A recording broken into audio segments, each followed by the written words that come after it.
بسم الله الرحمن الرحيم. قال رسول الله صلى الله عليه وسلم المجالس بالامانہ. جناب رسول اللہ صلی اللہ علیہ وسلم کا ارشاد مبارک ہے کہ مجلسوں کی باتیں امانت کی حیثیت رکھتی ہیں. یہ ایک زندگی کے آداب میں سے ایک بہت ہی اہم ادب اور ذمہ داری کو اس حدیث مبارکہ میں بیان کیا گیا کہ انسان جب کسی مجلس میں ساتھیوں کے ساتھ بیٹھ جائے تو اب اس مجلس میں جتنی باتیں آپس میں کی گئی یا سنی گئی تو وہ باتیں ہر انسان کے پاس امانت بن کر آ جاتی ہے. مقصد اس کا یہ ہے کہ جو مجلس کی اہم اور خاص باتیں ہیں، ایک تو ایسی بات ہے جو عمومی بات ہے. مثال کے طور پہ کسی نے کہا کہ بھئی میں آج دوپہر میں یہ کھا کے آیا ہوں، یا میں نے آج رات کو اتنے پارے قرآن کے پڑھے ہیں. یہ تو عمومی بات ہے. بعض باتیں وہ ہوتی ہیں جو مجلس میں کی جائے خاص ان ساتھیوں سے، جیسے کہا گیا کہ بھئی آئندہ ہفتے میرا ارادہ ہے سفر کرنے کا، کہ میں سفر پہ جانا چاہتا ہوں. انسان اپنے سفر کے آنے جانے کی اطلاع ہر ایک کو نہیں دیتا دوستو، ایسا ہی ہے نا. یا اس مجلس میں کسی نے کہا کہ جی میرے کاروبار کی یہ ڈیل ہوئی ہے اور یہ اس ساتھی کے ساتھ ہوئی، آپ لوگ دعا کریں. انسان اپنے کاروباری معاملات ہر ایک سے شیئر نہیں کرتا.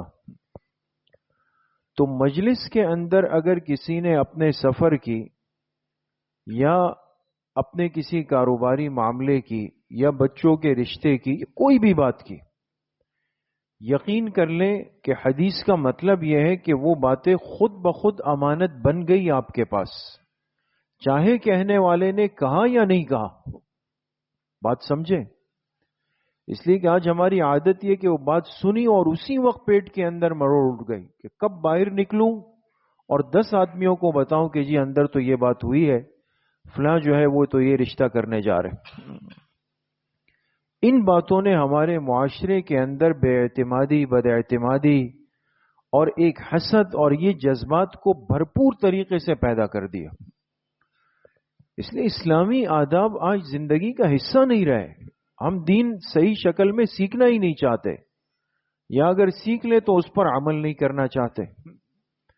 اس لیے مجلس میں جب انسان بیٹھ جائے تو سمجھ جائے کہ آپ ان تمام باتوں کو اپنے پاس بحیثیت امانت کے رکھیں گے. آپ کسی کو نہیں بتاتے پھریں گے کہ یہ باتیں مجلس کے اندر ہوئی ہے. دوسری بات محدثین نے لکھی ہے کہ چند چیزیں البتہ ایسی ہے کہ جو چاہے مجلس میں ہو گئی اور بہت خفیہ طور پہ ہوئی، لیکن وہ باتیں آپ سمجھتے ہیں کہ اس کو چھپانے میں نقصان ہے. مثال کے طور پہ اس مجلس میں مشورہ ہوا کہ بھئی فلاں کا مال لوٹنا ہے. اس مجلس میں 2 ساتھیوں نے کہا کہ فلاں کے سامان کے اندر تلاشی لینی ہے، اس سے کچھ نکالنا ہے، فلاں کو قتل کرنا ہے، خدا نخواستہ فلاں کی عزت پہ ہاتھ ڈالنا ہے. یہ بھی اس مجلس میں باتیں ہوئی، لیکن آپ خود بتائیں کہ یہ باتیں دبا دینی چاہیے یا موقع پر بتا دینی چاہیے. آپ دبائیں گے تو کسی کی جان جائے گی، کسی کی عزت خراب ہوگی، کسی کا مال لوٹ جائے گا. لیکن افسوس یہ ہے کہ ایسی باتوں کو ہم پردے کے نیچے چھپا دیتے ہیں، کہتے ہیں یار یہ بس ہو گئی اور نقصان ہو جاتا ہے اس میں. تو آج دین کو صحیح شکل میں بیان کرنا، پھر اس کو سمجھنا، پھر اس کو سیکھنا، پھر اس کو اپنے عمل میں لانا بہت ضروری ہے.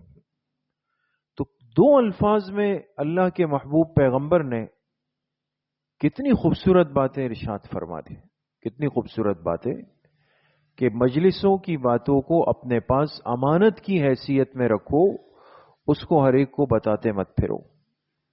اللہ کریم صحیح عمل کی توفیق نصیب فرمائے. الحمدللہ رب العالمین.